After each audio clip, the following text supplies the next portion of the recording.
setelah beberapa saat makan itu kok nggak ada apa ya, pikiran kemana-mana, makan ya enak aja gitu. Saya tanya, beliaunya cuma senyum. Ini desa apa bu gitu, dia cuma senyum sambil gini aja, bu gitu. Ini bu, saya mau pesen anu lagi bu, rencana saya mau pesen lauk itu tadi, tempe lagi, kok enak gitu. Loh mana ibunya? Habis itu saya lihat, loh kok gak ada, kok tutupan, kok sepi. Saya lihat kaget waktu itu Kang Oden. Saya lihat cuma makanan ini, loh ternyata isinya itu ulat apa namanya, yang di pohon pisang itu loh, ulat-ulat yang besarnya segini sejempol-jempol itu, putih itu ada 3.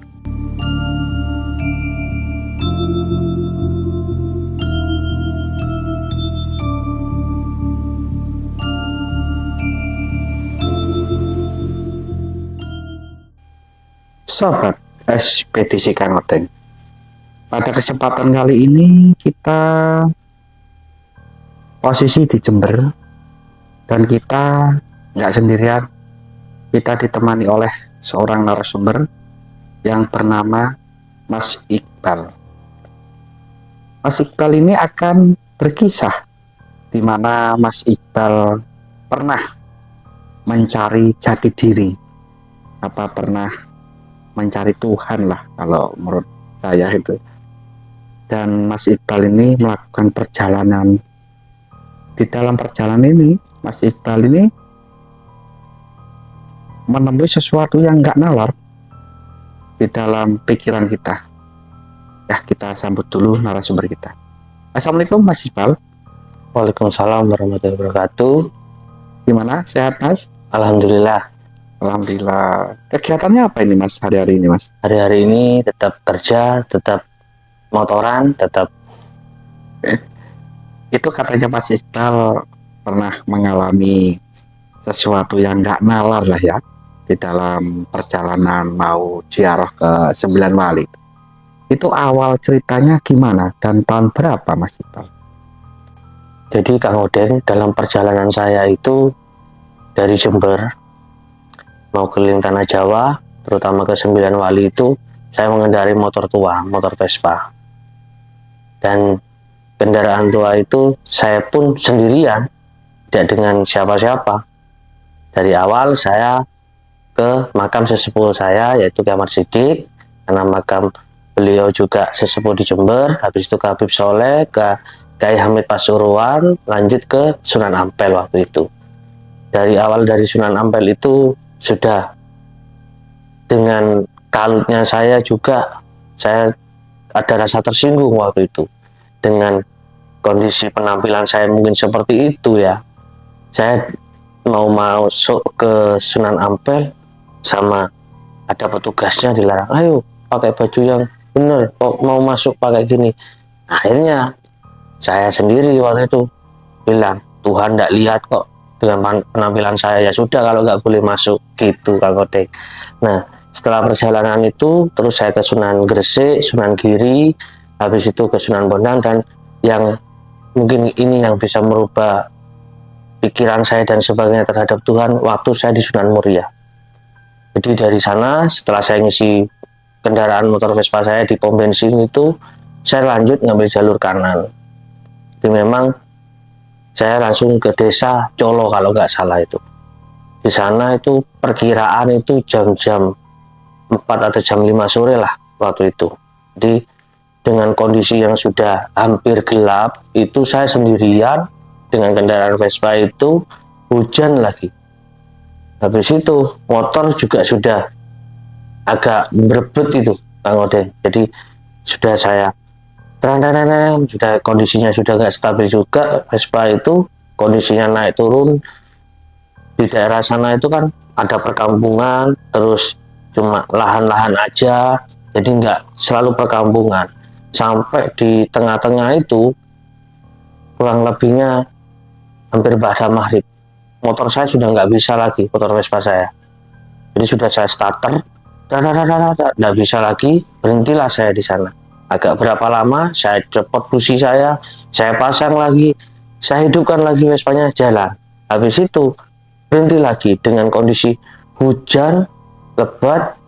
Gimana ini saya gitu di tengah-tengah pemukiman yang sepi penduduk di sana, atau akhirnya ada orang tua, kalau nggak salah kisaran umur 53-an lah waktu itu. Beliaunya jalan nyapa saya gini, "Mas, mari sholat dulu."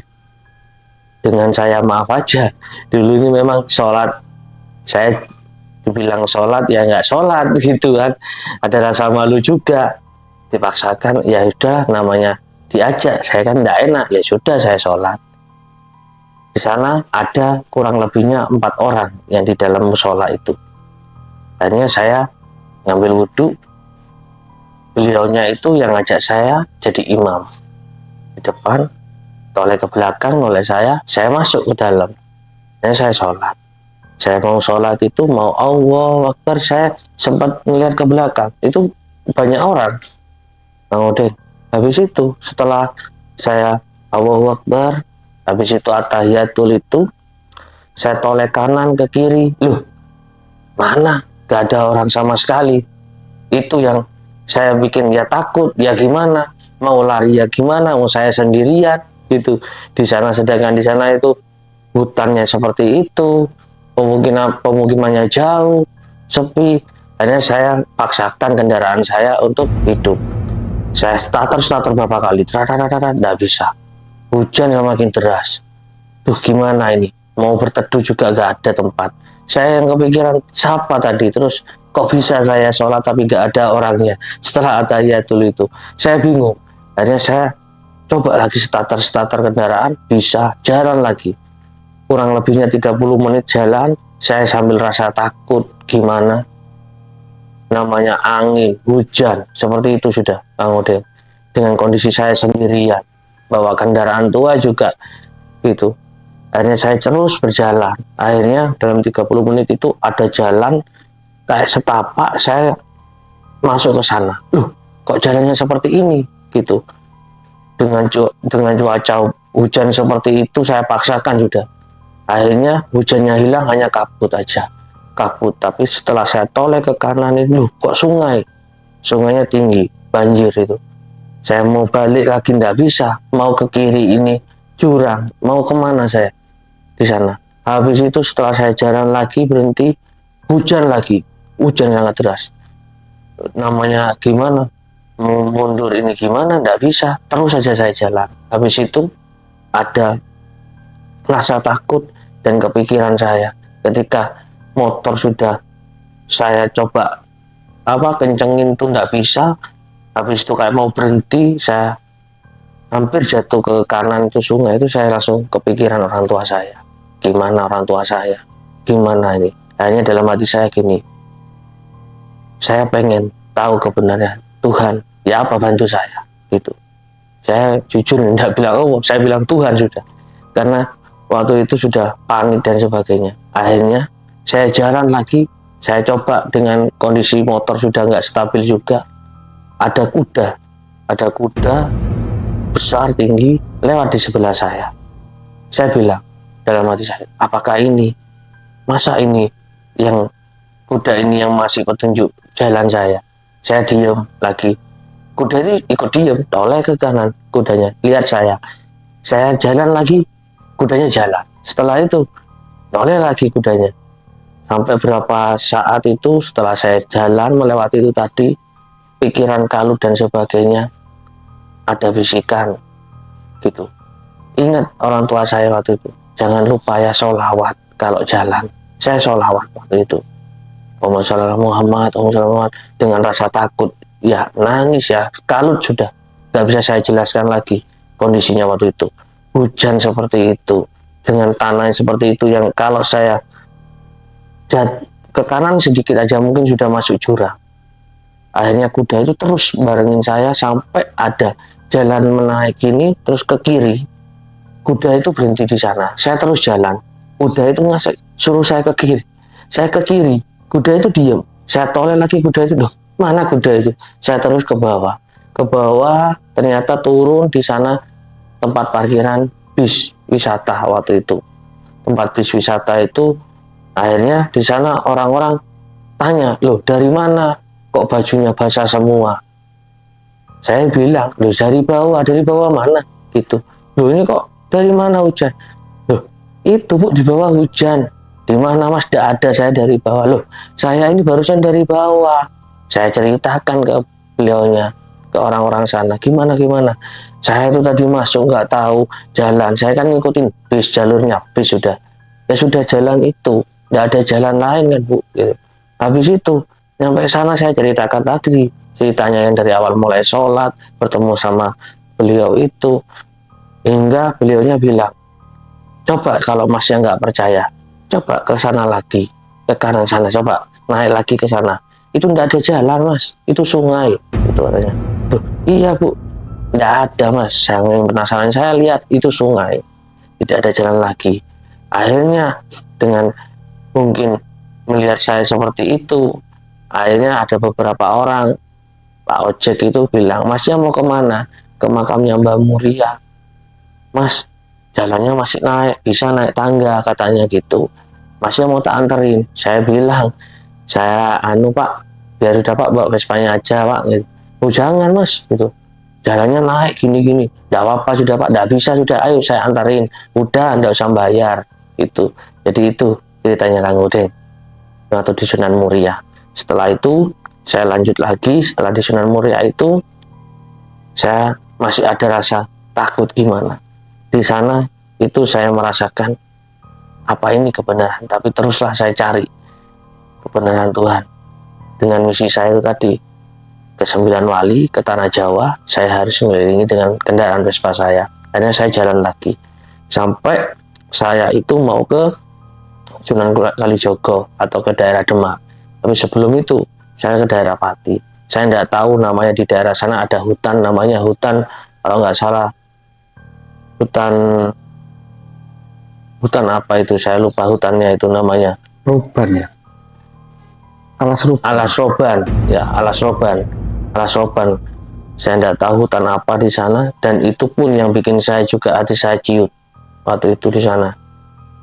Jadi di Alas Roban itu dengan kondisi saya yang dari Sunan Muria, kondisinya sudah seperti itu. Habis itu saya lewat jalur sana. Di sana itu saya ada kejadian aneh.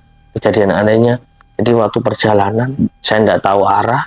Yang jelas saya habis dari Sunan Muria, Sunan Kudus mau ke Demak. Habis itulah di sana Kang Odin, saya naik motor malam hari.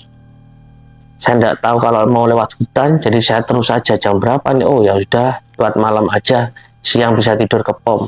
Terus akhirnya kondisi saya lapar. Saya nyari toleh kanan kiri, banyak tempat kayak warung itu, tapi warungnya tutup semua. Terus saya jalan lagi. Gak beberapa lama, namanya kendaraan Vespa lagi, ada lagi trouble-nya. Aduh, mati lampu depan. Saya matikan, saya berhentilah. Saya hidupkan, saya coba pasang lagi lampu yang lain, tidak bisa. Akhirnya ya sudah, saya paksakan jalan tanpa lampu kendaraan saya. Dengan gelap seperti itu saya mau nyari warung, mungkin ada warung di kanan kiri. Ternyata gak berapa lama dari saya ke tempat warung itu kurang lebihnya ada 100 meteran. Loh kok ada lampu, ada warung, itu berarti gitu.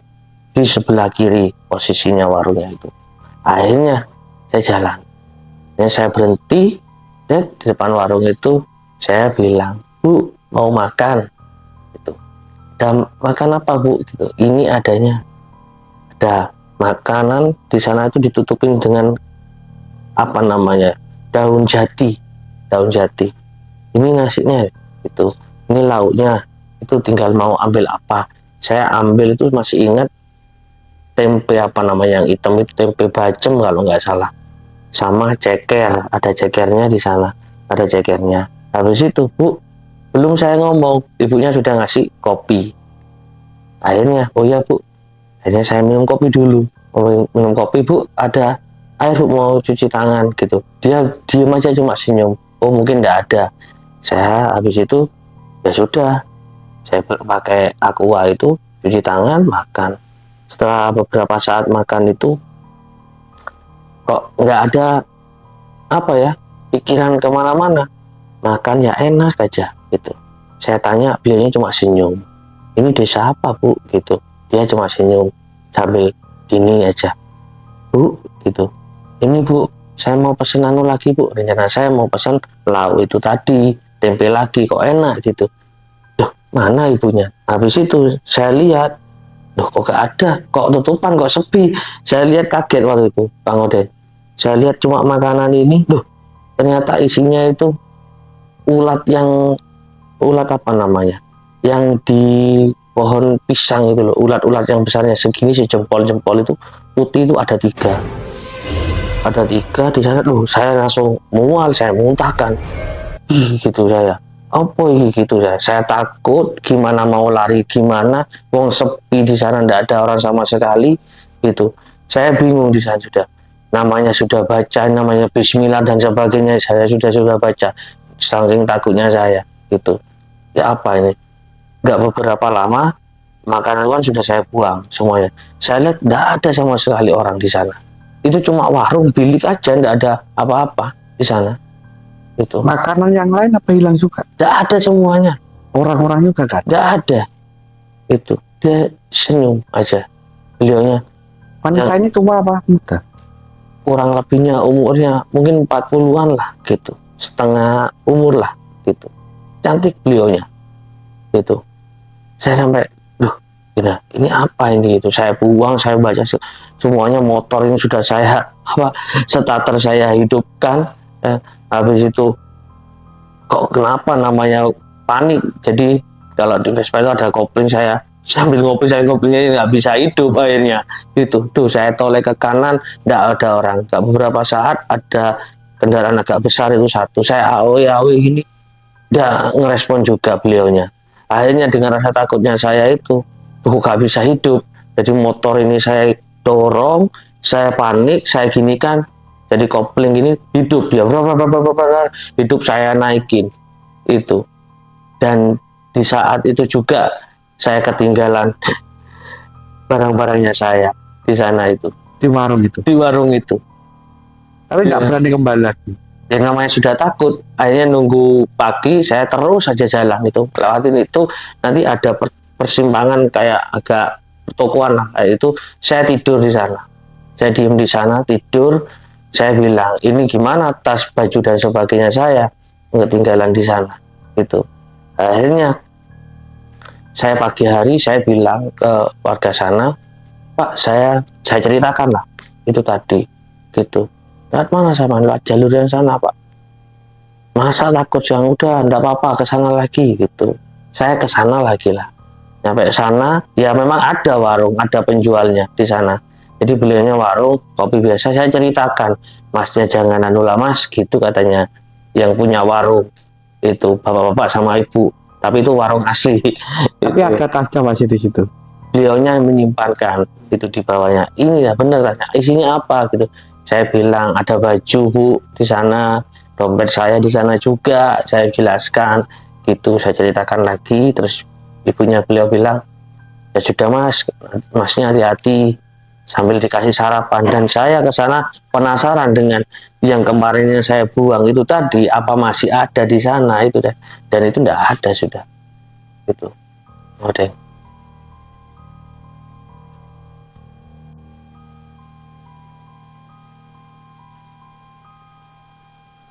Jadi habis dari sana lanjut saya ke Demak.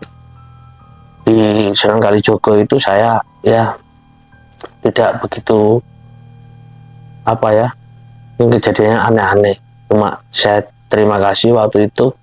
Jadi mungkin saya waktu banyak orang yang ingin dekat dengan makam Mbah Sunan Kalijogo, waktu itu kan ada renovasi juga, itu beliaunya kan di luar semua orang-orangnya. Saya dikira tukang waktu itu, jadi dikasih apa namanya, kapi, suruh bersihkan makam di dalam itu di sana. Jadi habis selesai di Sunan Kalijogo, saya lanjut ke Sunan Gunung Jati Cirebon. Yang saya anggap itu waktu awal saya karena nggak tahu ya, yang apa namanya, yang jauh dari informasi tentang wali-wali ini tadi, tak pikir Sunan Gunung Jati ini seperti di Sunan Muria yang jalannya mungkin di gunung lagi.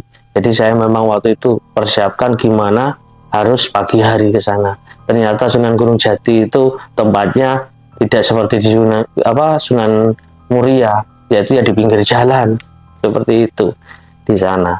Hanya di Sunan Gunung Jati juga saya beberapa ketemu dengan mungkin orang sepuh di sana. Beliau menasihati saya ceritakan tentang kekalutan hidup saya, tentang ya gimana mulai kecil saya sering dibully, saya dijauhin beberapa orang, mungkin bahkan dengan kondisi saya seperti ini yang tidak semua orang terima.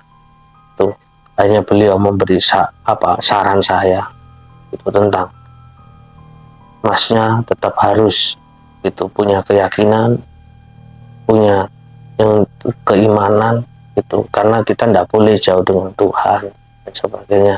Beliau menjelaskan tentang itu tadi, yang di sana saya juga akhirnya mungkin menyimpulkan kita memang tidak boleh gitu lepas dari keyakinan itu tadi. Itu Kang Odeng. Jadi beberapa kisah perjalanan saya di sana. Dulu masnya ini gimana ya, naik Vespa rambut gimbal apa gimana? Iya, Biasanya kalau kan anak Vespa kan gimbal ya, Iya. rambut gimbal ya. jadi waktu perjalanan itu memang kondisi saya memang waktu itu saya itu berambut gimbal ya wis. Jadi saya sendiri sudahlah, kalau katanya teman-teman itu kan sudah jadi diri sendiri kan seperti itu. Jadi sudah, daripada saya sering dicaci maki orang, dihina orang, disepelekan orang, ya sudah dibuat gini sekalian juga itu Kang. Pas masnya itu pas perjalanan, pas diikutin kuda itu apa benar-benar di sungai itu mas?